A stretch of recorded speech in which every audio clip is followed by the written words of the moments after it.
There's Matt. Matthew was sick, but he went to basketball practice. Matthew had 22 points the other night. He was awesome. Matthew's personality was infectious. His love of life was infectious. Everybody wanted a part of it. He was just a breath of fresh air, like sunshine. And people loved being around him. He was outgoing and always smiling and funny and, you know, playful. Matthew was a friend to everybody. You know, he'd play with anybody, young or old or this or that. My first memory of Matt was in the 3rd grade. We had the same teacher. We really became friends in 3rd grade when we had a class together. The first time I had ever met him actually was at a high school football game. And we hit it off instantly. I remember one of the first things I remember about Matt and the Steubings. I remember coming home and telling my dad that they're all a bunch of angels. He was so much fun. He taught me how to skip school. He was always supportive, like, if there was anything wrong, he knew how to pick you up. We were on a basketball team together. We played basketball together all the time growing up. We spent hours next to each other, ribbing each other, and by the end I was just proud as I could be to finally, you know, at least in one of the games I beat him. I mean, it was very easy to stand on the side and just, you know, just grin ear to ear because the kid was absolutely cool. And in my life, he is still cool. The more I learned just how much our kids are being drugged, the more outraged I became. But I was truly horrified at the extent of psychiatric drugging that is forced on children who don't even have a parent to protect them. No one knows this better than foster child counselor Sonia Mohammed, who works with the County of Los Angeles, dealing every day with children diagnosed and forced to take psychiatric drugs. My personal experience has been that these drugs are very, very dangerous. We don't see any evidence of them doing or accomplishing the things that the parents are being told that they're supposed to accomplish. And unfortunately, there are many stories like yours, which is so unfortunate. My heart is with you and your family that you had to experience this, because no one is really listening to any type of alternative conversation regarding this. It seems that foster children are much more likely to be medicated than, say, other children.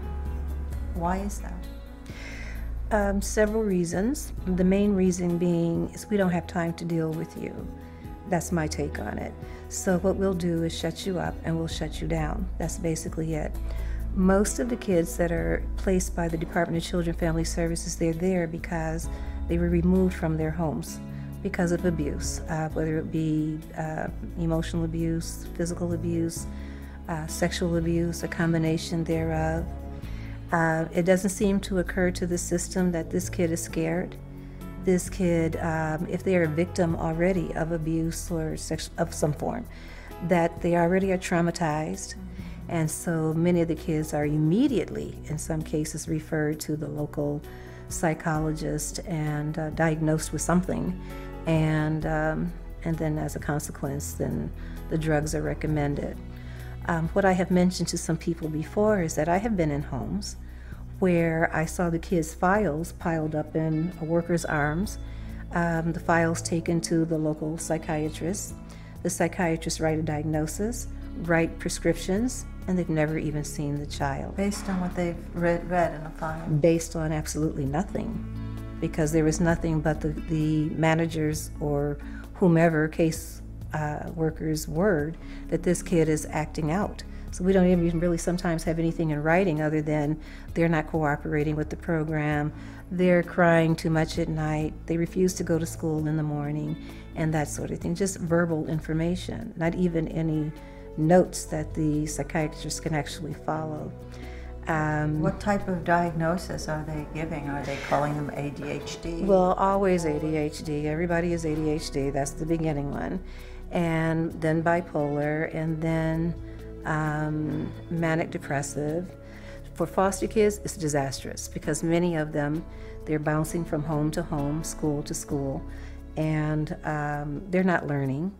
And so, of course, they're learning disordered, and all of them are emotionally disturbed, and all of them are ADHD. And I would probably say in Los Angeles County alone, we have probably about 50,000 kids in the system. And I would be willing to In the foster care system? Yes, in Los Angeles County alone. We're not talking Orange County, any of the counties up north. What percentage of those do you think are on drugs? I would be willing to say from experience well over, somewhere between 50% and 75%. It's astounding. Thank you so much for everything.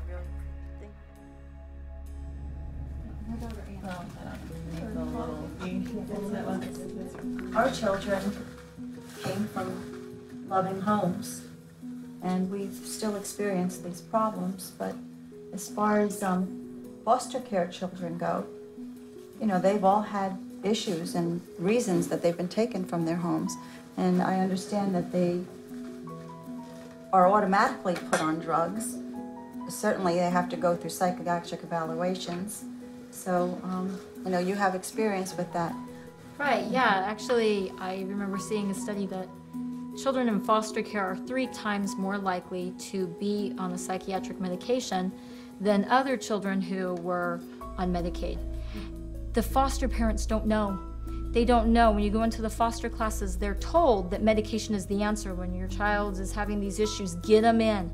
Get them in. Those are the exact words. Get them in fast so that you can get their medication adjusted.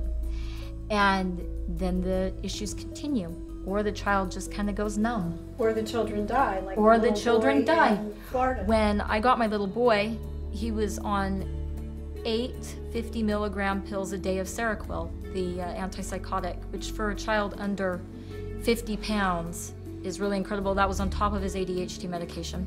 He was so drugged and so violent, I was actually afraid of him, and we would hide our knives at night, our kitchen knives.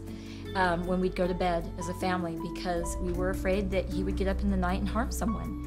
He became so bad that he actually, in one of his foster homes, slaughtered their family pets with a kitchen knife. The foster mother came home and she sees this and she thought a burglar had gotten into the house. She was just distraught. Oh my gosh, who could have done this? It never even crossed her mind that the preschooler did it. And she figured it out, that it was him. He had gotten so violent on these medications that he had killed her little family pets.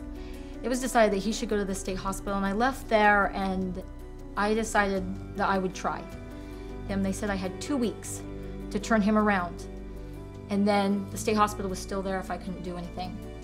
And so I brought him into my home, and the first thing we did is tons of nutrition.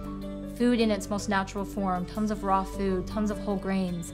That's what we did. Lots of real nutrition. And then we started taking him off of his medications. And he turned around so much that I became known in the caseworker's office as the miracle worker. He just made such a turnaround, and today he's just incredible. He skipped a grade, and he's still tops out, you know, nationally, tests out so high in even the grade that he's in. Plays a couple instruments. He's fabulous at school. This is an exceptional child. He's not showing violence toward his sister or your family pets? Oh no, he's very sweet with all of our pets. We have 5 dogs, 3 cats, and he's wonderful. And it's just incredible to me how many children out there are in his exact shoes and will never... There aren't enough people like you to care. And the doctor can just blame it on trauma. Or, you know, if a child commits suicide so often, it's just, we didn't get to them soon enough. That's what it is. We didn't get to them soon enough. Because that takes the blame off of them completely. Or like my son's psychiatrist said when her patient shot himself, where'd he get a gun? No, looking introspectively, where'd he get the will? So it's just somebody else's fault. It's never the medications that I prescribed. Or like it was an everyday occurrence, and I was just sitting there flabbergasted and thinking to myself when she said, when she was finally, you know, it said that he was okay to come off all his medications, and with his Seroquel, she said, wow, I am just so glad to see that he can still imagine and play, because so many children who are on this medication for any length of time lose that ability to play anymore. And I was just shocked and thought, how do you sleep at night? I can't imagine taking somebody's creative ability from them. What could possibly be worse than making somebody into someone who they're permanently like a scarred? zombie. Yes, they're a permanent zombie.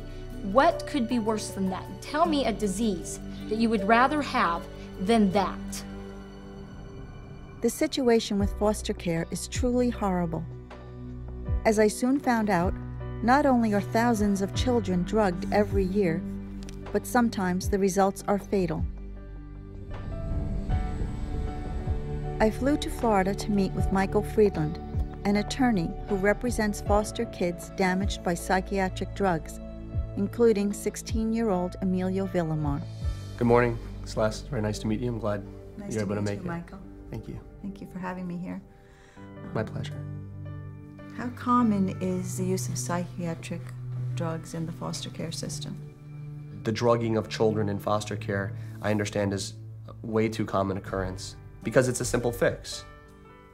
Foster mom or foster dad or social worker says we have a child who won't sleep through the night, or a child who's waking up with night terrors, or a child who's misbehaving or redirecting their frustration on other childs, or using their hands to hurt, not help. And instead of sitting down and working with that child and taking the time to say, what's causing them to act out? No, we're not going to worry about that. We have a fix. Give them this pill. They're using these poor children who are coming from incredibly difficult environments as guinea pigs. With no one to protect them. With absolutely no one to protect them. And that's why they prey on them. Because there's not a mom or dad there that can say, hey, no, I'm not going to let you test this untested, unproven drug on my child. So let's test it on children that don't have someone to be their voice. Oh my goodness. You represent the mother of Emilio Villamar. Can you tell us something about his story? Just like your son, Emilio was a vibrant 16-year-old boy, played water polo, excelled at school, had lots of friends, came from a great family. Everything was wonderful in his life. And he had a bad situation in school one day. And mom got worried because he wasn't acting like himself. And mom, being a very concerned mom, took him to see a doctor. And the doctor, without really any kind of diligence or any kind of thought, put him on a varying combination of different incredibly powerful antipsychotic drugs over the next 12 months, leading to a cardiac event that led to his death. My goodness. How many drugs was he on? Over the 12 months that this physician treated him, he was on 17 different drugs at different times, in different dosages, and in different combinations. Oh my goodness. And those drugs killed him. Right. I believe that. I believe that's what happened to Matthew. Not knowing all the facts of Matthew's story, there's no question in my mind that the drugs played a role. I mean, these drugs are dangerous. They're dangerous for adults, let alone children. And they're being prescribed recklessly, they're being administered recklessly, they're being promoted even more recklessly. Michael, thank you so much for what you're doing and for letting me come in here and speak with you today. It's my pleasure. Again, sorry for what you had to go through. I can only hope that what you're doing saves other family